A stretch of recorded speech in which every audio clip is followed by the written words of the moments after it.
Во сенка на политичките пребирања за впишување на бугарите во Уставот, други 5 заедници во земјава чекаат да станат дел од преамбулата. Ке успеат ли хрватите, торбешите, црногорците, египтјаните и евреите да се ослободат од графата други во преамбулата? Етничката, јазична, културолошка посебност и равноправност и равноправниот статус со останатите етникуми во Македонија или процентот на вработени во администрацијата врз основа на етничка припадност е мотивот кој стои за нивното барање да бидат впишани во преамбулата на Уставот. Им се заканували асимилација на помалку бројните заедници поради недоволна правна институционална рамка за остварување на нивните колективни права. Може ли впишувањето во преамбулата суштински да го смени нивниот статус во државата? За ова веднаш по рекламите, останете со нас.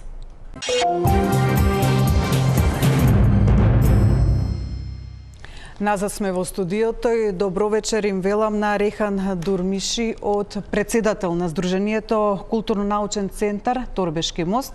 Добро вечер. Добро вечер за Ненад Живковиќ, подпредседател на Заедницата на Хрватите во Македонија. Добро вечер. Професор доктор поточно. Рубин Земон, инаку почестен председател на Сојуз на балкански египтјани, и Мирољуб Орландич, повереник на Матица Црногорска во Македонија.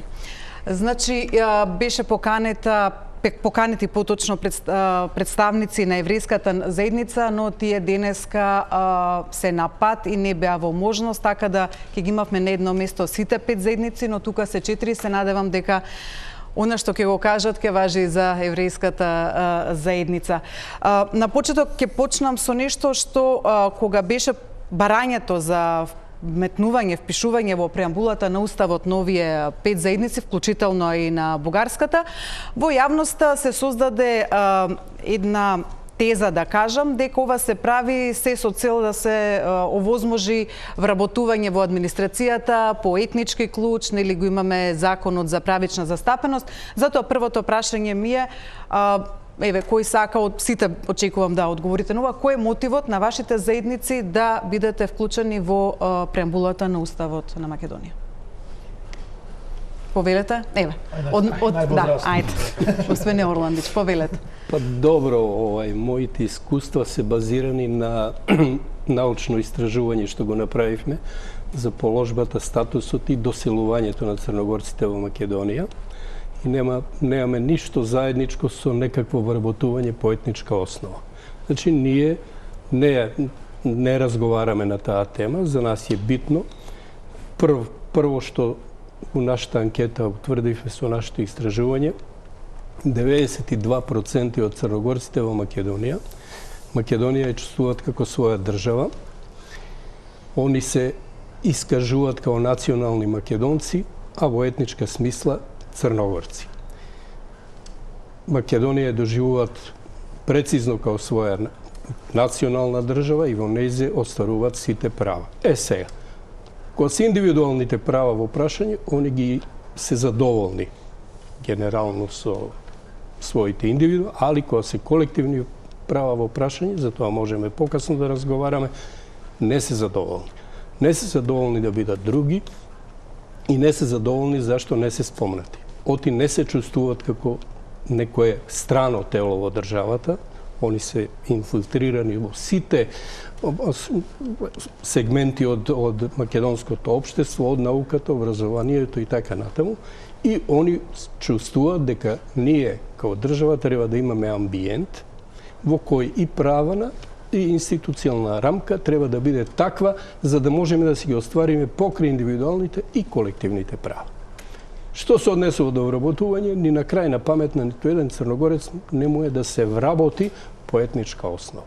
Сите се образуваат, сакат да работат и го работат тоа што сакат. Значи, тоа не е наше. Господине Земон? Добро, кога станува збор за египтјаните, барањето за еднакви права со сите заедници постојат уште од за време на СФРЈ. Значи, има доволен број на архиви, нели, поготово тоа започна со пописот 81 година со неколку појавувања на интелектуалци, нели. Тоа беше поврзано со Устав 84 година на СФРJ, кој се даде право на граѓаните да се изјаснуваат слободно. Од 2001 година, исто така кога се донесоа уставните измени, имаше амандман на пратениците од Струга и од Охрид, од сите партии, и имаме да помане и од СДСМ, меѓутоа немаше доволен број да се тоа изгласа, бидејќи тоа си имаше некој си правило да се минути запирка нели од Охридскиот договор, па не се внесоа египчаните, че тогаш имаше и гласање, нели за мал број на гласови не успеа да и египчаните тогаш бидат. Може би требаше да бидете малку по-лобисти, да кажем. Знаете, беа војни конфликти, египчаните се прилично се мирен народ, толерантни така, иако имаше лоби. Ја лично бев која на разговори со Леотар Пердју, и со Леотар како беше. Меѓутоа тој беше текстот нели веќе завршен и не се дозволуваше ниту иако се смени преамбулата и тогаш. Првата верзија беше да биде граѓанска преамбула, па се додадува после заедниците нели тие што беа во комитетот претходно предвидени.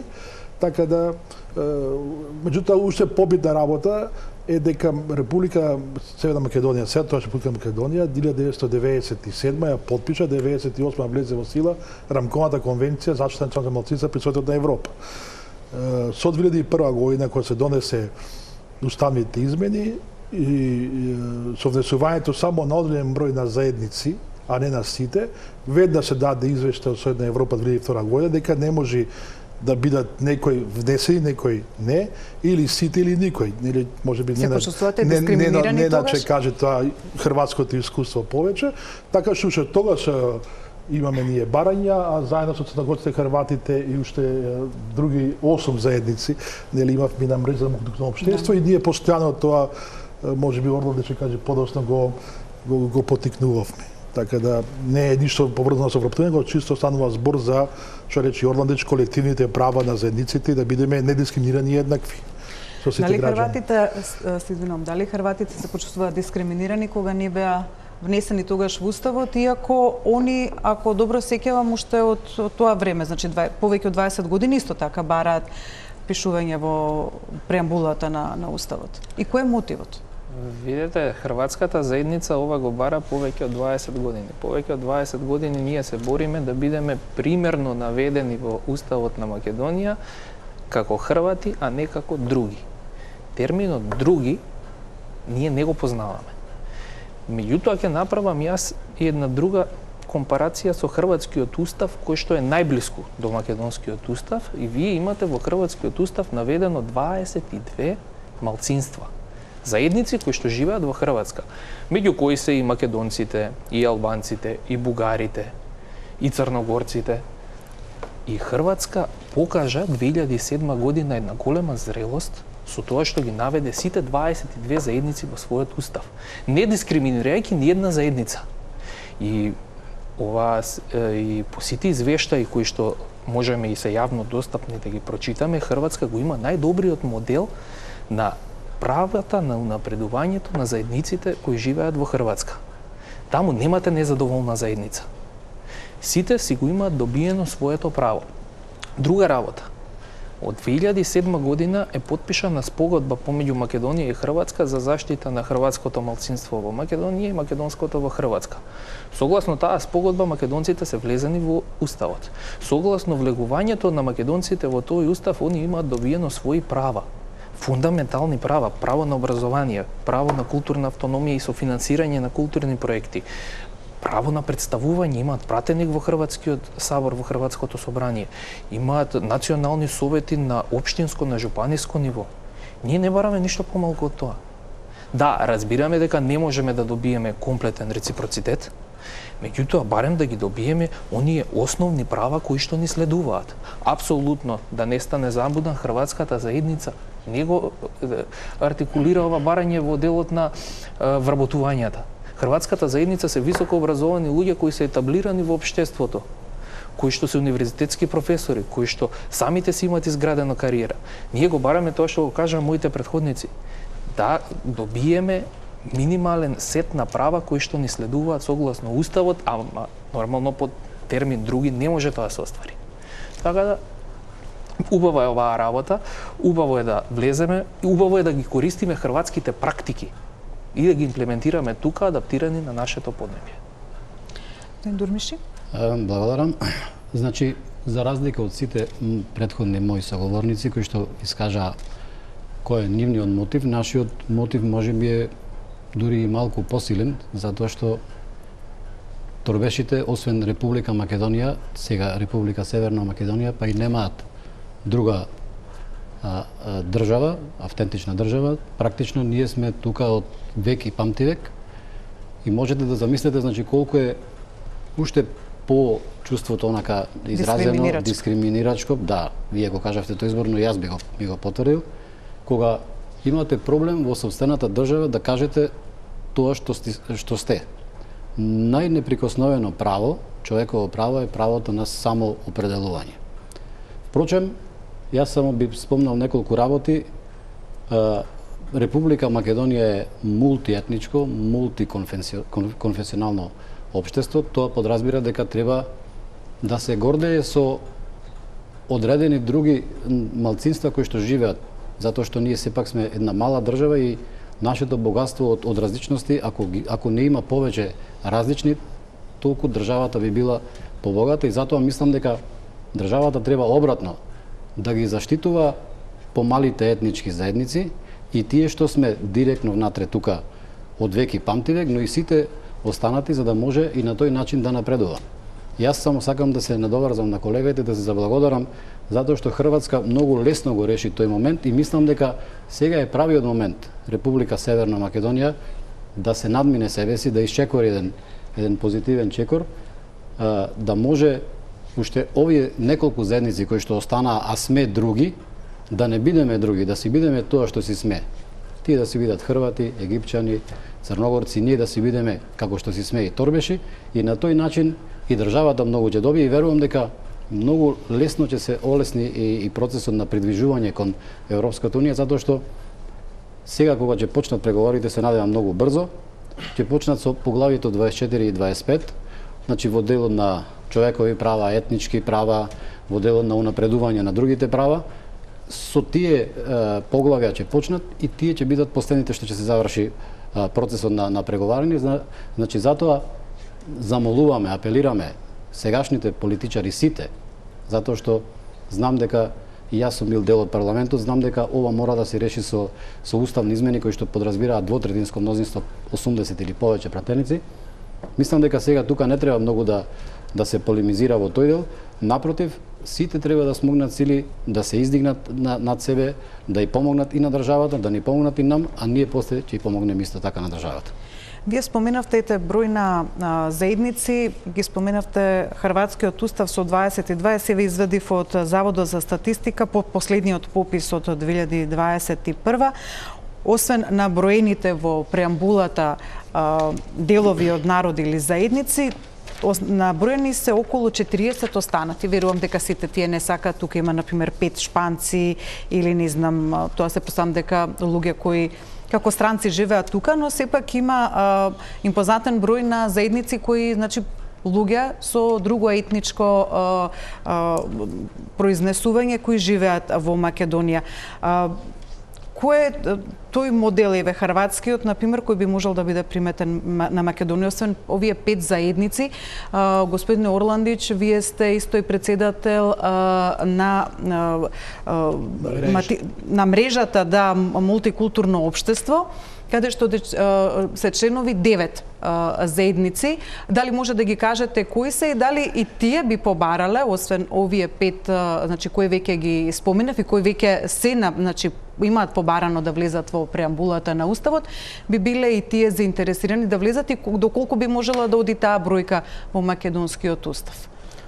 Па ја нема да шпекулирам со тоа колкава би била бројката, меѓутоа факт е дека ние во 2 наврати по писмена форма се обративме до сите релевантни институции во Македонија. Значи, председателот на собрание, кај премиер и така натаму. И побаравме сите овие 9 заедници, значи овие 3 што сме тука, хрвати, египćани и црногорци. Покрај тоа тамо се руси, украинци, пољаци, унгарци, ермени, словенци. Значи, тоа се 9 заедници кои 2010 година регистриравме Сојуз на здруженија на етнички заедници, И тогаш ме избра за председател на таа мрежа и јас раководам со тоа и јас ги подпишувам сите акти што идат кон државата. Значи сите побара. Не сме побарале само тоа, значи побаравме и некои други, ако ќе видите за празниците, за и така натаму. За празниците во пристап до поголема видливост на медиумите, на македонската национална телевизија, да. Управо така, значи ние имаме потреба да учествуваме во јавниот живот. Не како поединци, туку како дел од народот кој тука твори во областа на култура и така натаму. Но јас сум овластен во име на 9 да кажам дека сите се заинтересирани и јас во нивно име се обратив. За овие другите не можам да кажам. Значи, можам само тоа ми беше прашањето, дали вие сте представувате 9 заедници, дали овие другите кои не се за сега споменати би биле заинтересирани да влезат во преамбулата? Дали сте контактирале со нив, сте разговарале во мрежата? Значи, ние ги контактиравме грците, бугарите, торбешите и не знам уште која е една заедница, не е битно, и ги побаравме да станат дел од мрежата. Но ние изградивме критериуми и стандарди кој тоа може да биде дел од нашата мрежа. Значи, дел од нашата мрежа може да биде уредно регистрирано здружение по етничка основа во Македонија, која Македонија доживува као своја држава и која признава Македонија као држава. Значи, па потоа да ги бараме своите етнички права. Овие немаат таква регистрација и се откажаа. Односно, ние мислам, приватно може да се дружиме, али ова е веќе сериозна екипа која бара критериуми и стандарди. Тие се критериуми кои требаше да ги исполнат, не ги исполни и не се дел. И сега, дали они сигурно имаат желба, и ще тогаш ни кажа да, ние сакаме, ама за да се подпишам на нивното барање, треба да го исполнат овој критериум. Они тоа не го исполнат. Македонскиот устав и законите ги гарантираат основните човекови права, но што станува збор за колективните права. Како вие, како заедници, се чувствувате по однос на правата кои ги уживате во земјата визави оние заедници кои се, кажавме веќе, споменати во повелете? Ако може само кратко и ќе преминам и на тоа, значи ги спомнавте бројките, јас само сакам многу концизно и многу кратко да се надовазам на бројките од последниот попис 2021, каде што и бројките во случајов ни одат на сите овие заедници, вклучувајќи ги торбешите.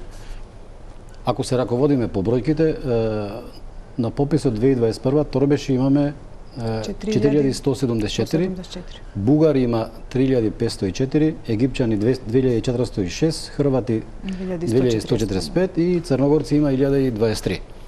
По овој критериум ако одиме, тогаш мислам дека сите ние ги исполнуваме условите за да бидеме за соодветно да си ги бараме нашите права и да бидеме вметнати во уставот. Впрочем, немам ништо против никого, но ако одиме да речеме по критериум некој 3504 да влезат бугари, а да не влезат, не знам, 4174 торбеши или други, тогаш не е во ред. Во делот на барањата ние имаме поднесено како научно-културен центар Торбешки мост, имаме поднесено официјално барање за прием на торбешите во уставот и тоа е поднесено и до владата, до собранието и до сите релевантни фактори. За волја на вистината преку владата и преку Министерството за правда ни е одговорено и тоа многу брзо. Нашето барање е поднесено на 5.10, на 8.11 веќе е одговорено од страна на канцеларијата на председател на владата и на 21.11 добиваме мислење од Министерство за правда, каде што вели само вака, вика со воведувањето на торбешите, односно торбешката заедница како нова уставна категорија, на тој начин вика ќе дојде до израз плурализмот, демократијата, гарантирањето на човековите права и слободи, почитувањето на граѓанските права на сите, взаемно живење, взаемна љубов, мир и благосостојба.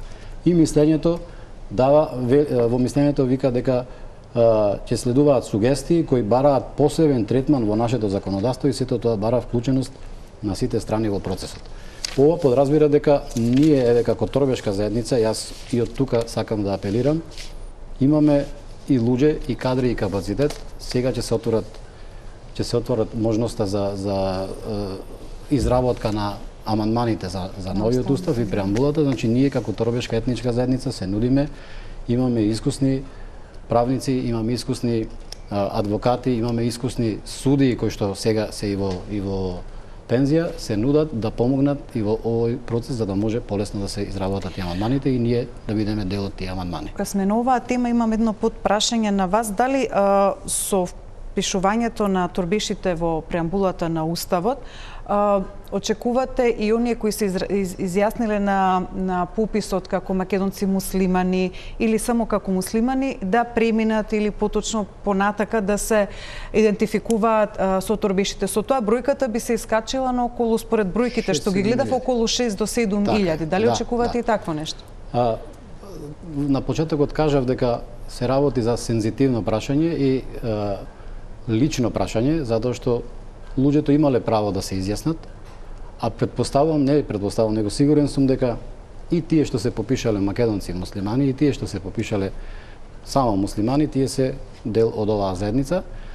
Очекувањата мои се лично, ако ние влеземе во Уставот, кога и да влеземе, мислам дека на следниот попис би биле многу повеќе како торбеши, затоа што тогаш луѓето ќе имаат можност да си се самоопределат така како што си се чувствуваат. Но тие и сега имале можност да се самоопределат, но сигурно нешто мотив некои имале да не се пишат. Имаше. Ние го оправдуваме целиот процес на пописот, но сепак имаше недоследности кои што поминаа така како што поминаа. Во секој случај многу малку или воопшто немаше кампања, а луѓето се попиша иако има и одредени притисоци.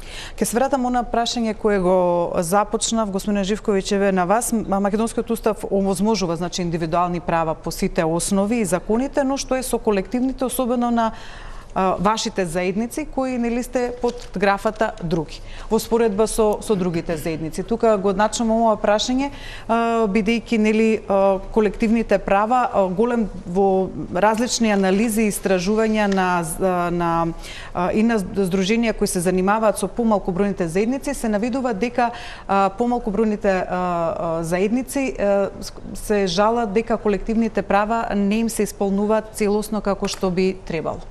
Така е. Веќе убаво кажавте дека има анализи во однос на суштествени прашања од општествениот живот за нас, заедниците кои што сме под други. Јас лично ќе говорам нормално за хрватската заедница. Вие знаете дека по подпишувањето на Охридскиот рамковен договор целиот наш државен апарат се сведе на бројки и на проценти во однос на уставните признаени малцинства, заедници. И ние останатите заедници тука не можеме да си ги оствариме своите права, бидејќи под графата на други сме ставени сите. Хрвати, црногорци, египтјани, торбеши, да не ги редам сега сите други заедници.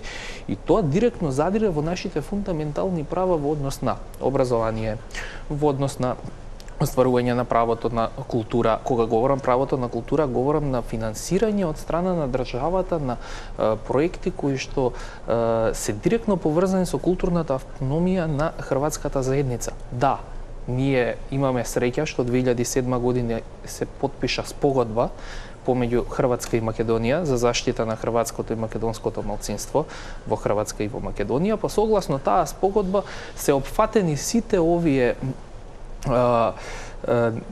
побитни области како што се медиуми, култура. Меѓутоа првата област од таа спогодба е во делот на уставот кој што Хрватска си го исполни со македонската заедница. Нормално Македонија е веќе се уште чекаме, се надевам дека сега по овој процес конечно ќе влеземе во уставот и првото е наведување на хрватската заедница, примерно наведување на хрватската заедница во македонскиот устав.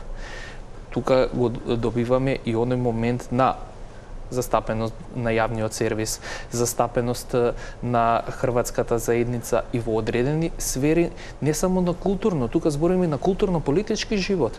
Повторно ќе кажам како што каже колегата, хрватската заедница има образовани кадри, хрватската заедница има етаблирани кадри во сите области каде што можат да помогнат во напредувањето на оваа држава, каде што можат тие кадри кои што самите се изградиле со својата кариера да помогнат и во делот на преговорите и предпристапните преговори на Македонија со Европската Унија.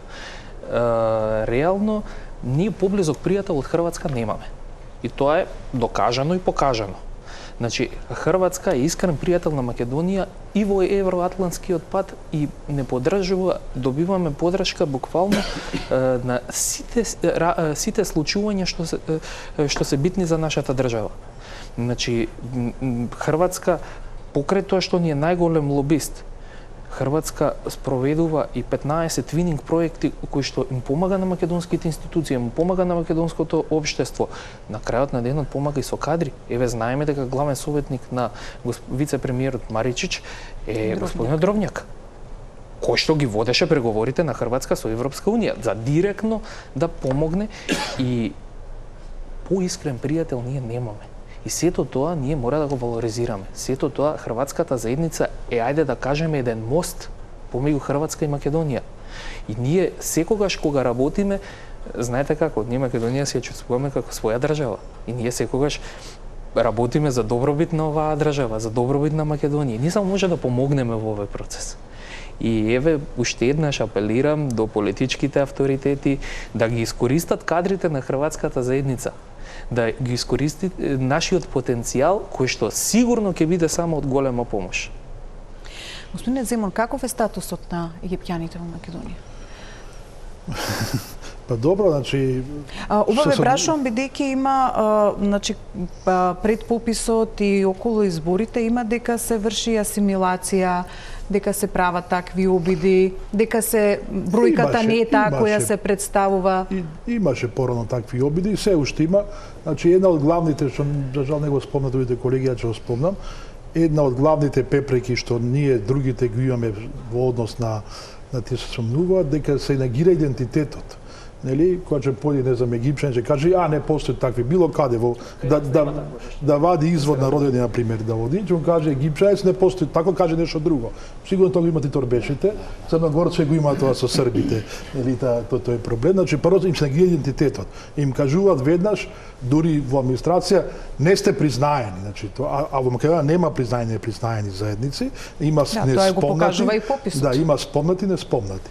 Така што, од друга страна, да, египчаните се таргет, беа таргет на голем дел на асимилациони, да кажеме, действија, и меѓутоа групата е витална, обстанала со векович, обстани и сега, не е тоа, да кажеме, некоја голема опасност за заедница која зборуваме, меѓутоа има такви, да кажеме, нееднаквости што се случуваат. Во врска со ова прашањето што кажавте колку заедници би се вброили дека натаму, значи ние имаме закон за заштита на заедници каде што постои дефиниција што е тоа заедница и голем број на тие што ги спомнаме таму 30 и колку се, по таа дефиниција која што дефиниција на Соединета Европа само пресликана за македонски услови, ги нема некои елементи што спомна и Орландич, не за лојалност на државата, него према хоризонталната солидарност, према чувството дека се во заедница, главно таму се индивидуалци, некои кои што живеат по ред причини се дошли мешани бракови, не знам што знам како, и нормално добро е се тоа евидентира. Мислам, кога станува збор за заедница, има посебна дефиниција што постои во нашиот закон презен со Европа и во главном горе-долу тие се може би уште се спомна Орландич, ерменците се исто има иницијатива да побарат и не знам словенците исто. Русите мислам дека имаат. И русите да имаат. Нормално, секој си има право да бара или да не бара, нели? И тоа е рамковата конвенција, член 3 на рамковата конвенција, кај секоја заедница одлучува себе дали сака или не сака да биде, нели, третирана така или да не биде третирана така. Значи египчаните уште, пак ќе кажам, од 98 година кога се потпише рамковата конвенција на заштита на националните малцинства, покажа интерес дека сака да бидат малцинство. Статус национално малцинство, дубово беше прашањето. Ние за жал со нашиот устав имаме заедници, имаме во преамбула дел на народи. Меѓутоа, меѓу тоа што ги заштитува заедниците е статус на национално малцинство во меѓународните рамки, нели, по меѓународните конвенции. За жал ние од ред наши политички причини некои не сака да бидат статус национално малцинство, нели, сака да бидат народи, па дури ете имавме мала дискусија, конститутивни народи, што кај нас нема таква работа, нели, иако во јавниот дискурс има. Значи, и сега што се во преамбулот, и кога се внесат другите заедници, никој не станува конститутивен државен творна заедница, бидејќи суверенитетот на државата презекува од граѓаните. И така и почнува и преамбулата, тој е членот 3 од уставот.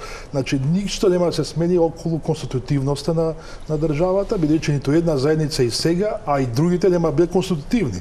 Така што и таа дилема, кажеме, да ја подискутираме добро е. Меѓутоа, статус национално малцинство тоа е нешто што треба да се добие. Имаме закон или за заштита на заедниците, ја бев спатени го усвоивме новиот закон, ставивме дефиниција конечно и по тој закон државата треба да ги преземи тие мерки на заштита. Меѓутоа, нормално не секоја заедница му има еднаков, да кажеме, интензитет на заштита. Некои можеби немаат потреба, не знам, заштита на јазикот, кој што е за египчаните, или има потреба заштита нели во медиумите, во не знам, во културата што кажа, во образованието и така натаму. Секоја заедница си има под тие членови на Ранковната конвенција одредени права, не може во целост да се тие задоволат, така да во суштина мислам дека што е потребно, значи потребно преамбулата да се внесе да не се направи прва дискриминација, да сите бидат заедници еднакви пред уставот, значи ние са пред уставот не сме еднакви, имаме категорија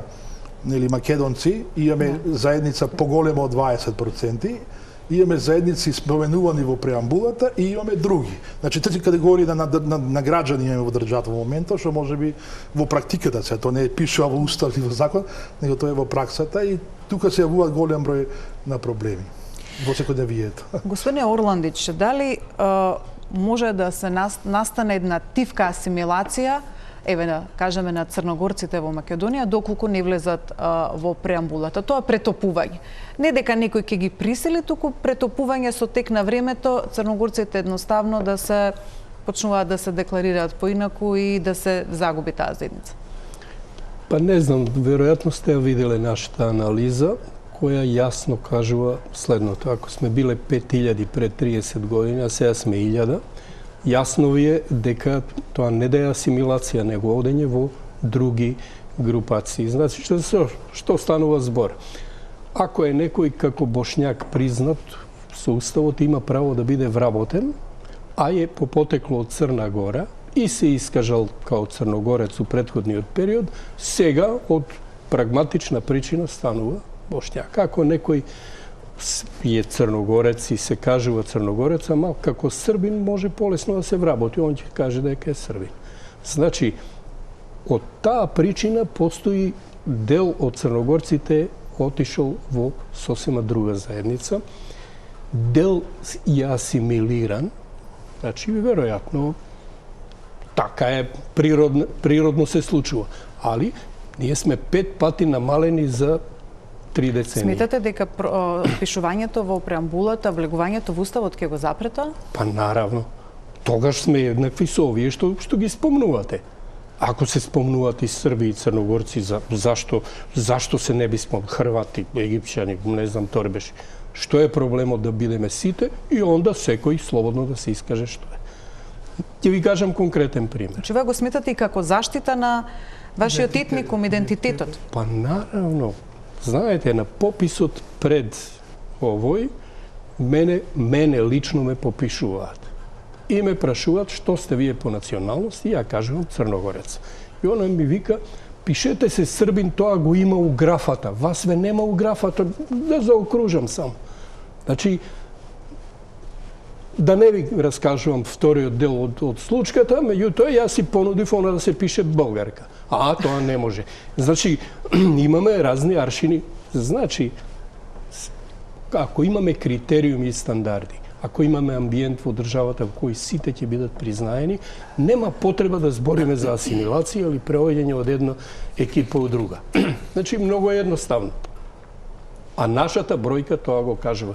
И јас во своите, на крајот од својата анализа предвидувам дека за наредните 20 до 30 години во Македонија ќе нема ниту еден црногорец. Ако продолжиме вака да не сме дел од државата. Немаме право на својот јазик, значи немаме право на јавен живот, на јавно покажување. Во неколку наврати се обраќаме до јавниот сервис, писмено, и ги молиме да ни дозволат во рамките на таа втора, трета, четврта или пета програма, која и да е.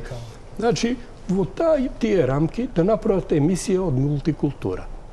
Значи не бараме црногорска емисија, па не знам ние тамо нешто да зборим. Али овие 9 заедници, и веројатно Торбеш имат иста потреба и другите, да направиме емисија у 2 недели еднаш, на 15 дена нека оди. Нека се чуе како зборат хрватите во Македонија на својот мајчин јазик, нека се чуе црногорците како го користат својот јазик и така натаму. И нека ви кажат дека 13 јулија денеска е нашиот национален празник, па сакат. Направивме мултикултурна средба на сите овие заедници, денови на лебот. И сите заедници направија по некоја погача леб од своји заедници и го изложивме тоа. И века, види, заре има и овие имат и така. Значи, им понудивме, не одбија. Побаравме од Министерство за труд и социјална политика да го дополниме и измениме законот за празниците. И тоа е еден дел од некои колективни права, кој на никого не му прави никаква штета, ништо. Предложивме, се подпишавме сите, им дадовме. Знаете како одговор добивме од Министерот за труд и социјала? Не сега, него, не знам, пред 4 години. Вика, законот е многу добар и не треба да се менува. Подписот негови е пола страна, а одговорот е една проста реченица. Добар е и нема потреба да го менуваме. Значи, не знам како да објасниме. Значи, еве, тоа се неколку ситни работи кои може да се остварат преку ова. Ние сега покренуваме повтор пат школа за црногорскиот јазик во 2 енклави. Од есен, Боже здраве, ако добиеме поддршка од агенција и така натаму.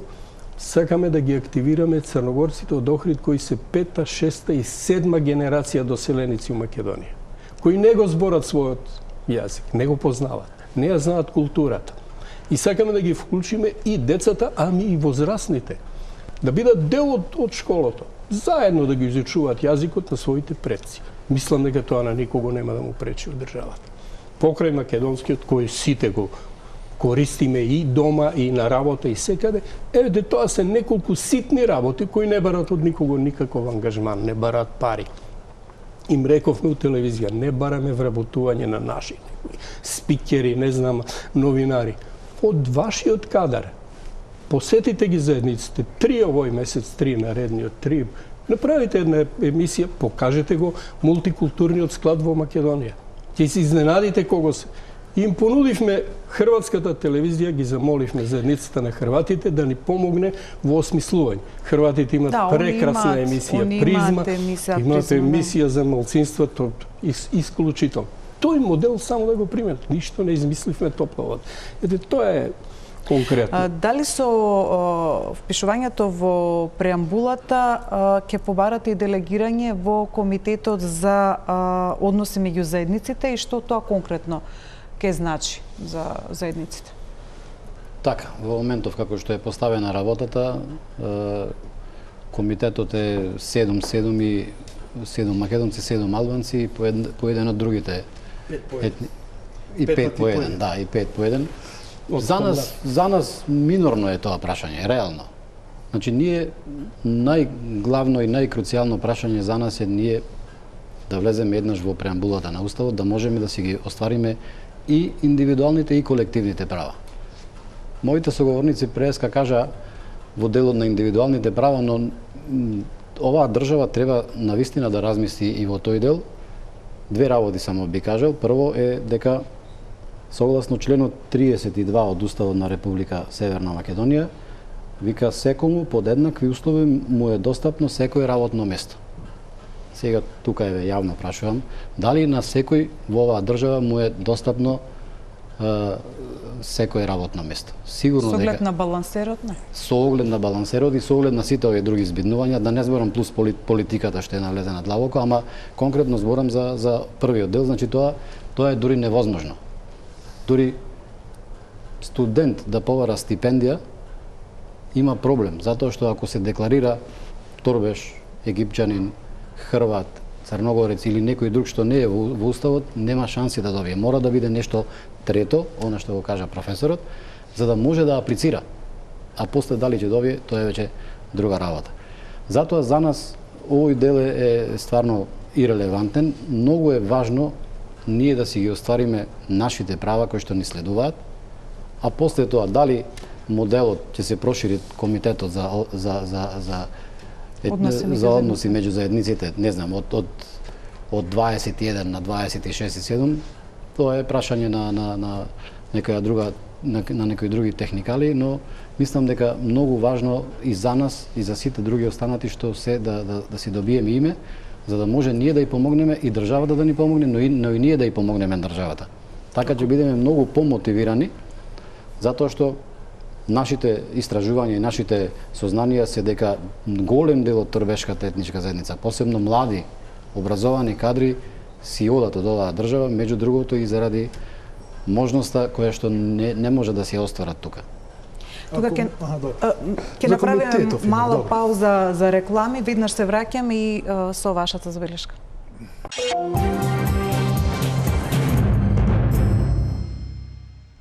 Повторно сме во студиото и разговараме со Рехан Дурмиши од Здруженијето Културно-научен центар Торбешки мост, Нена Живковиќ, подпредседател на заедницата на Хрватите во Македонија, господинот Рубин Земон, почесен председател на Сојузот на балкански египќани и Мирољуб Орландич, повереник на Матица Црногорска во Македонија. Господине Земон, ве прекинав пред рекламите околу комитетот за односи меѓу заедниците. Имавте свој коментар за тоа? Да, па неминовно сега се отвора прашањето, ако се дојде до промена на уставот, а треба да дојде, како кај да е, дека треба да се промени и составот на комитетот. Меѓутоа, ја би направил само една вака кратка анализа. Значи, искуството што кажуваат другите земји, кај што посакаат слични советодавни тела, бидејќи ова советодавно тело, ова нема никаква ниту извршна функција, ниту нешто таа одлучува самостојно. Што и да реши комитетот, така и по статутот, по уставот и по законот, што и да разгледува, мора да го односи како предлог во собранието да се гласа. Тоа значи никаква функција нема да нешто самостојно одлучи тој комитет. А самиот состав 7+7 македонци и албанци би се непотребно. Само што земеме хрватскиот пример, посебно го веруваме, нека да го зборуваме тука. Во хрватскиот то слично кој е тело што постои при владата на Хрватска, сите заедници си имаат по еден член, а Хрват е само попредседател на влада без право да гласа. Или само модерира, а не гласа. Затоа што бидејќи битно е се слушаат гласовите, се слушаат предложите на заедниците. Така што мислам и ова што се направи 7+7 со Охридскиот договор, па 5 пати по еден, во тој се спомнувате, мислам крајно да кажам, не знам. И до сега, ако се анализира што се работеше комитет во овие 20 и колку години, многу малку работеше, само зависи од волята на председател на комитетот. Ако тој председател на комитетот е некој што сака иницијативност и нешто работи, нели, навистина работи. Имавме пример со Џета Деми, моменталната председателка што е сега на комитетот е исто позитивен пример кај што прилично добро и како си заборав инициира. Меѓутоа имавме примери кои ја бев пратеник во собранието, имавме пример кој што беше Реџел, никој не го свикуваше комитетот. Дури ја покажав тоа што каже Јордан, прашањето за тие неработни денови на овие заедници, или што да имавме сите по еден неработен ден, собранието требаше да одлучи без да донесе на тоа комитетот мислење, бидејќи по устав мора за тоа донесе комитетот мислење. Тој не свикуваше седница на комитетот за да донесе собранието, нели, на тоа после предлог одлука. Така што оставена волја на председател на комитетот. Значи прилично ни е конфузна таа работа, можеби се одлично време ако се отвори јавна дебата пред тоа, да се тоа среди. Јас сум лично дека треба да се смени составот, неа потреба да има 7+7, нека има по еден од сите, нели, заедници да се чуе гласот, нели, на сите равноправно да бидат застапени. Па тоа се го чува гласот. Или има уште еден многу убав пример, маđарскиот пример е вака убав пример, дека на пример дури имаме и пратеници на заедниците што се во во Унгарија автохтони, таму че не се решава со бројка, битно е дали си таа заедница 100 години живеете тоа на Унгарија. Тој им е критериум, нели? Меѓутоа од секоја заедница или малцинство во Унгарија што е најмалку 100 години, тие по автоматизам имаат еден пратеник во собранието на Унгарија без право на глас. Ако нема освоено доволен број на гласови, што и кај нас е проблем, кој пратеник што има диаспора, ако не освои, не знам, 7.000 гласа, рече не може да биде пратеник.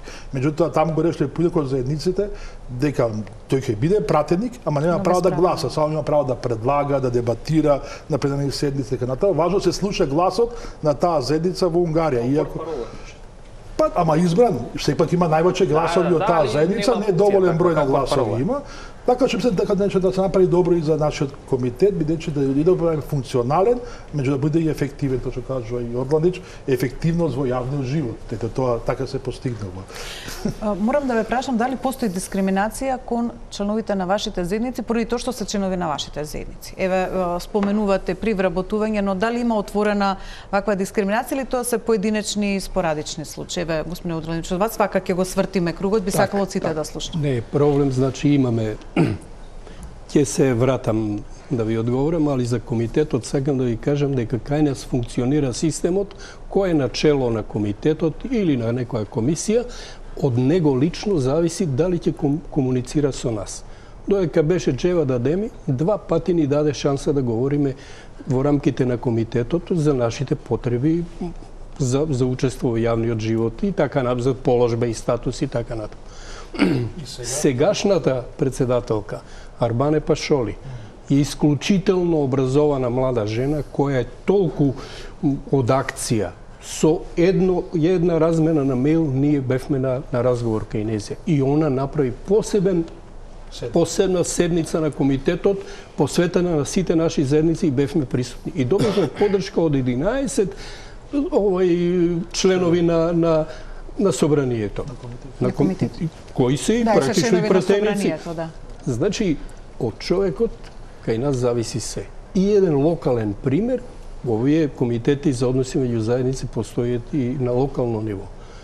Го поздравувам градоначалникот на Куманово, кој ни овозможи да имаме 4 културни настани како црногорци од Куманово и матицата промовира некои книги и така натаму. Меѓутоа, он е прв градоначалник кој двете црногорки ги вклучи во нивниот локален комитет за односи меѓу заедниците. Значи, треба добра волја од поединецот. И да се вратам на овие случаеви на дискриминација, значи, во моето искуство од 2006 година до денеска, во 2 наврати имавме поплака од нашите членови дека се дискриминирани поради своја етничка припадност. Една во Гостивар и една во Скопје. Значи, поднесоа барање, ние се обративме и така натаму, го решивме тоа. Меѓутоа, тоа беа 2 инцидентни случаеви, кои веројатно пак зависеше од некој поединец од таму во некаква управа или не знам во што, кој ти си црногорка, нема ти да предаваш на македонски деца и така натаму. Значи, занемарлива бројка за да кажеме дека тоа е масовно, дека сме дискриминирани по етничка основа, не. Жене Дурмиши? Има и би сакал многу конкретно да кажам, затоа што 2011 година јас станав пратеник во собранието тогаш на Република Македонија и согласно членот 64 став 2 секој кандидат за пратеник има обврска да даде меѓу другото и изјава по основна етничка припадност. Јас бев деклариран торбеш и така сум заведен во собрание. Во ДИК. И во ДИК и секаде, значи таа е изјава која што оди после тоа ако сте избран за пратеник, одете во собрание и таа оди тамо и на веб сајтот пишува име и презиме, кој сте образовани и плюс етничка припадност. Ние тогаш тројца декларирани торбеши од нашата партија побаравме и автентично толкување на тој член и ја поминавме целата процедура во собрание преку законодавно правна комисија до седница до пленарна седница. Сега можам да кажам покојната Бог да ги даде се најдобро, тогаш Дулич Благородна беше председател на комисијата на законодавно правна и таа дори се чудеше жената, вика, не знам вие зошто воопшто сте го покренали ова прашање, затоа што вие ова си го треба да го добиете, ова ви следува. Ама за жал и таа беше тогаш од владеачката структура и мораше да биде негативно мислењето и помина после тоа и на седница, помина како што помина, значи тоа е класичен тип на дискриминација од највисоко ниво. Значи ние го црпиме легитимитетот од народот. Кога станувате пратеник, вие станувате пратеник и имате имунитет и по тој основ може што и да правите во собрание, тоа е дозволено. Што станува за пониските? За пониските ешелони тоа е страшно. Меѓу другото, само би сакал да истакнам конкретно и за торбеши тоа. Ние ја нарекуваме економска и корупција и асимилација и дискриминација заедно, затоа што продуциравме тогаш и како политичка партија, но за волја на вистината и ни помогна и претседателот Цановски, кој што го имаше универзитетот, каде што сакаше да помогне на нашите и дадовме, да не претерам, над 100 кусур стипендии. Сите тие млади луѓе завршија образование, кога сакаа да се вработаат, не можеа да се вработаат како торбеши и сите тие мораат да се вработаат, дали ќе бидат турци, албанци, не знам, македонци, и по тој основ не успеавме и во политиката.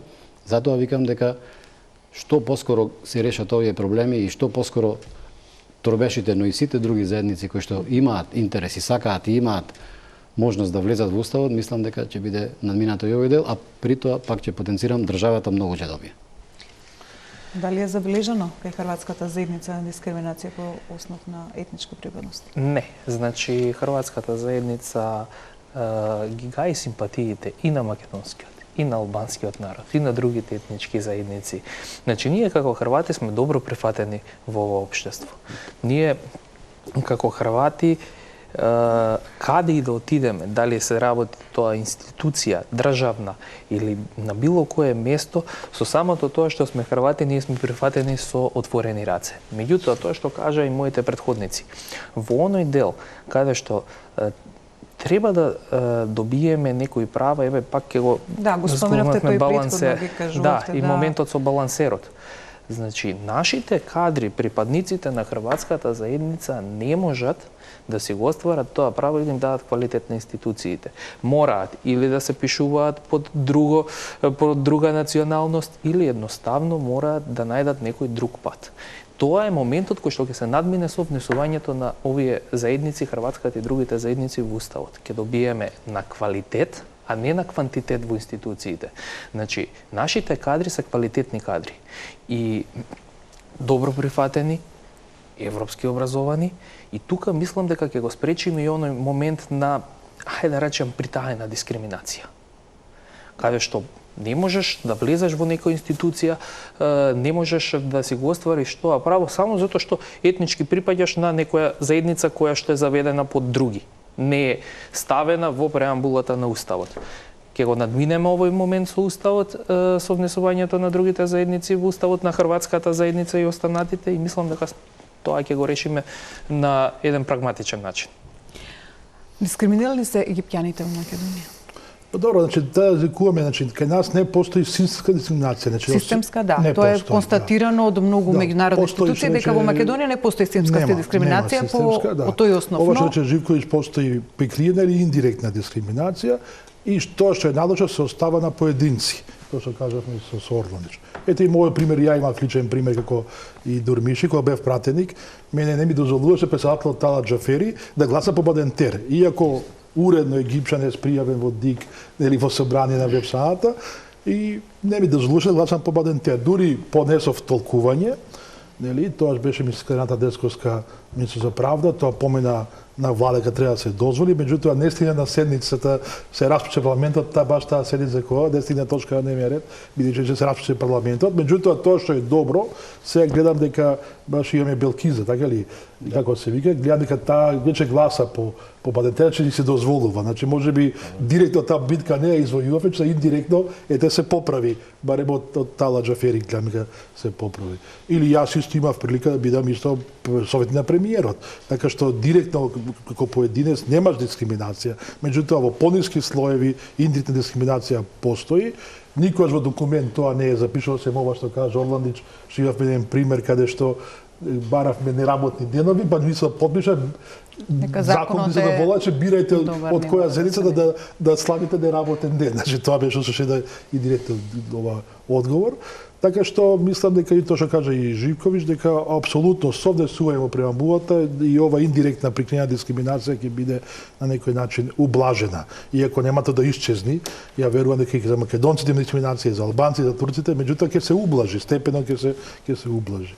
Имам уште неколку минути до крајот и по една минута, ако може, на крајот би сакала да ве прашам околу она што го иницираше менувањето на уставот, впишувањето на барањето поточно да се реализира, се надевам, во скоро време, бидејќи сите по околу 20 на години чекате да влезете во установ, но требаше политички тоа да се покрене за поточно да се услови со бугарите за и вашите заедници да можат да дојдат на ред.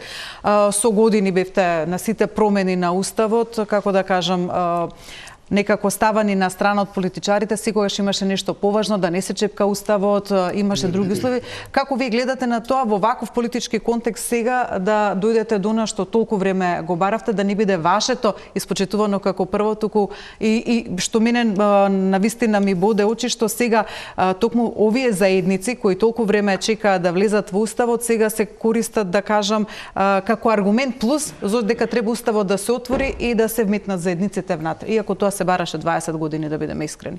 Еве, господин Орландич, од вас, па ќе го завртиме кругот, но пократко, бидејќи сме на завршницата. Так. Значи, јас сакам ова прашање да го сибнеме од дневен ред и да не се занимаваме со него повеќе. Сметам дека тоа чекањето има сериозни последици према бројот на искажаната етничка припадност на црногорците во Македонија и тоа е во директна корелација со намалување на бројот. Мене ме интересира да разговараме за меѓусебна култура, за односите во културата, јазикот, традицијата, духовноста и така, а имаме толку заеднички точки. Сега во изданието на куќата која представува Матица Црногорска, излезе од печат книга на професор Илија Велев, тука од Институтот за македонска литература, Македонија и Црна Гора, книжевно-историски и книжевно-стваралачки контекст.